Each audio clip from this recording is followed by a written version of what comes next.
King Lear, Act 1. A long time ago, Lear was the king of Britain. He had 3 daughters. The oldest daughter, Gonrail, was married to the Duke of Albany. His middle daughter, Regan, was the wife of the Duke of Cornwall. The King of France and the Duke of Burgundy both wanted to marry his youngest daughter, Cordelia. King Lear was old and tired, and he decided to give the country to his 3 daughters. Now that I have divided my country into 3 parts, I wish to spend my old age in peace, and I want to leave the hard work of government to those who are young and strong, my daughters and their husbands.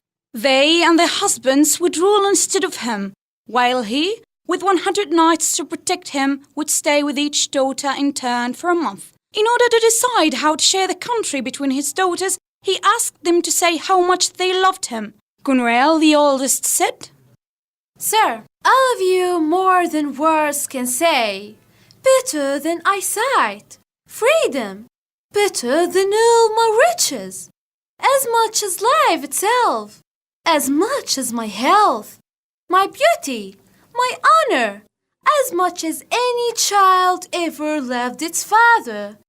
Much more than all these things, I love you." The king was very pleased with her answer. I make you the lady of all this land, from here to here. You and your children will rule this land forever. Now the second daughter, Regan, said, "I'm just like my sister, so you should value me the same. She has said exactly what I feel, except that I love you even more. I'm only happy when I am with you, and I care nothing for any other things." The king was very pleased again. To you and your children forever I give this other third of our country, no less than the one I give to Gonrail. Cordelia, King Lear's youngest daughter, was his favorite. He was sure that Cordelia would say that she loved him even more than the other 2. But Cordelia didn't want to compete with her sisters in boasting about her love for her father. She knew that they did not love their father as much as they said. When her turn came, she said, "I cannot put my heart into my mouth. I love you, Your Majesty, as much as a daughter should love her father. No more, no less." Lear was shocked. He told her to think again and gave him a bitter answer. Cordelia said, "My dear lord, you are my father. You brought me up. You loved me. It is right that in return for this, I should obey you, love you, and honor you, and I do." King Lear was even more shocked and got very angry. He said that Cordelia was no longer his daughter and gave her share of the country to Gonrail and Regan. Fine, then keep your truth and nothing else. I am no longer your father, and from this day you are a stranger to my heart and to me. It was now the turn of everyone else to be shocked. The king's advisers all thought that he was wrong, but the Earl of Kent was the only one who was brave enough to say anything. He reminded the king that Cordelia was his favorite daughter and that she loved him very much. He asked the king to think again and to act more sensibly, but the king just got very angrier and he sent Kent away. "My lord king." Quiet, Kent. Do not come between me and my anger. I loved her the most, and thought she would be kind to me in my old age. "Lord king, I have always loved and honored you, but you really don't want to do this." You are making me angry. "Let your anger fall on me, but I must speak. What are you doing, old man?" Silence, Kent, if you value your life. "I am not afraid to die in serving you." Out of my sight! "I say that what are you doing is wrong." Hear me now, you foolish man. You have tried to make me break my word, a thing that I have never ever done. You have 5 days to get out of my country. After that, if you are found here, you will be killed. "Goodbye, king. May the gods protect you, Cordelia." Lear then asked the King of France and the Duke of Burgundy if they still wanted to marry Cordelia, now that she had nothing apart from the clothes she was wearing. Burgundy said, "I don't know what to say." But the King of France loved her for telling the truth and didn't care about land or money. He said, "Beautiful Cordelia, to me you are still rich and desirable, because you tell the truth. I will marry you and make you the Queen of France." She is yours, France. She is no daughter of mine, and I will never see her face again. Leave without my love and without my blessing. Say goodbye to your sisters.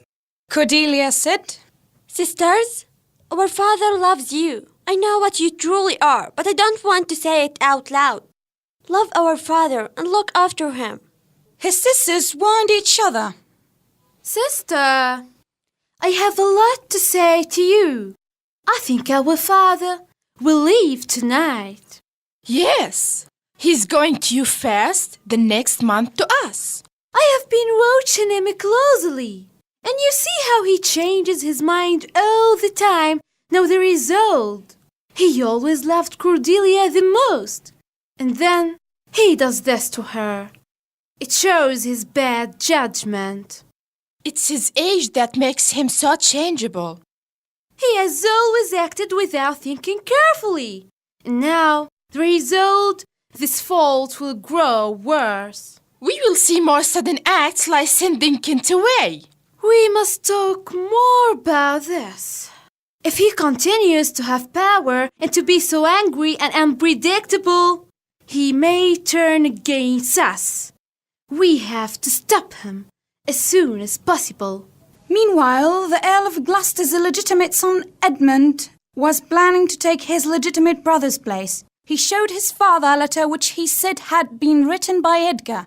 The letter asked him to help Edgar kill their father for a share of everything the old man had. Gloucester believed this. Edmund had told Edgar that their father was very angry with him and advised him to hide from the old man.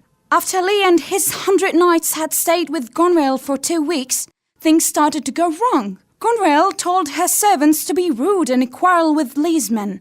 Although Lear had sent him away, the Earl of Kent returned. He disguised himself as a poor man and he became Lear's servant. He hit Gonrail's servant Oswald for speaking disrespectfully to Lear. And then Lear's fool joked that Lear himself had become the fool because he had given away all his power to his daughters.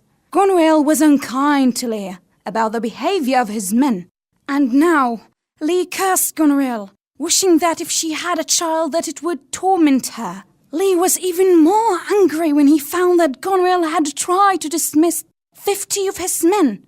He was so upset by Gonrail's behavior that he was afraid he would go mad.